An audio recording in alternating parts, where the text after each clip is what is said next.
உலக பிரகாரமான காரியங்களை மட்டுமல்ல, ஆவிக்குரிய காரியங்களை சரியா நிதானிக்கணும். ஆமென். தேவன் ஒன்று சொல்லுவாரு, நாம அதை தப்பிதமா புரிந்து கொண்டு தப்பிதமா செயல்படுத்தினா எல்லாம் தப்பு தப்பா வரும்.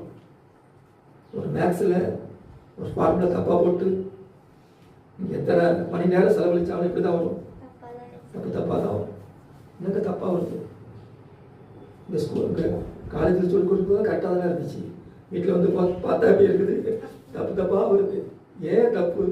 ஃபார்முலா தப்பு, ஃபார்முலா தப்பு. கண்வானவர்களே, அப்ப தேவன் எப்படி பேசுகிறார், என்ன பேசுகிறார், தேவனுடைய வார்த்தை என்ன, தேவனுடைய அழைப்பு என்ன, தேவனுடைய சித்தம் என்ன, தேவன் என்ன பேசுகிறார் என்பதை சரியானபடி ஆவிக்கேற்ற பிரகாரமாய் அதனை நாம அறிந்து கொள்ளணும். தேவனுடைய ஆவிக்குரிய காரியங்களை உலக ஞானத்தினால் அறிய முடியாது. ஆவிக்குரிய வைகளை ஆவிக்குரிய ஞானத்தோடு அதை அறிந்து கொள்ளணும். ஆமென். ஸ்தோத்திரம். அதுக்கேற்ற பிரகாரமாய் அதை ஆராய்ந்து நிதானிக்க வேணும். அதுக்கு என்ன தேவை? தேவனுடைய ஆவி தேவை, தேவனுடைய ஆவி தேவை. அல்லேலூயா. ஸ்தோத்திரம். தேவனுடைய ஆவியை அன்றி தேவனுக்குரியவர்களை ஒருபோது அறிய முடியாது என்று சொல்கிறேன். தேவனுடைய ஆவியை அன்றி தேவனுக்குரியவர்களை ஒருபோது அறிய முடியாது.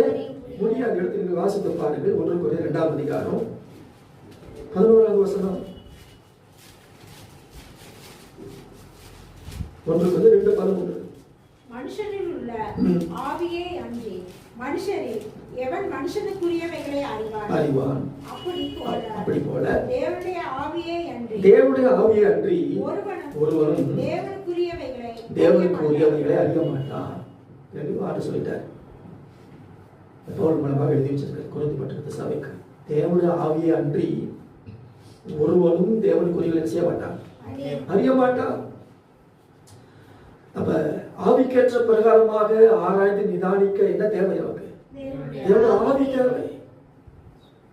இங்க அத உலகத்தின் ஆவினாலே நீங்க அதை டீல் பண்ணீங்கன்னா தப்பு தப்பா தான் வரும். ஃபார்முலா தப்பப்பட்டது போல தேவனுடைய ஆவியை வைத்து நீங்கள் நிதானித்து அதை அறிந்தால்தான் தேவன் பேசுகிற வண்ணமாகவே அறிய முடியும். ஆமென். ஸ்தோத்திரம். இங்கே 12ஆம் வசனத்திலே பவுல் எழுதுகிறார், நாங்கள் ஒருவரும் உலகத்தின் ஆவியை பெறாமல் கவனித்துக் கொள்ளுங்கள், தேவனால் எங்களுக்கு அருளப்பட்டவைகளை அறியும்படிக்கு தேவனிலிருந்து புறப்படுகிற ஆவியே பெற்றோம். ஆமென். ஆண்டவரே, ஆவியை நிரப்புங்க. நீர் எங்களுக்கு சொல்லுகிற காரியங்களை விளங்கிக் கொள்ள, புரிந்து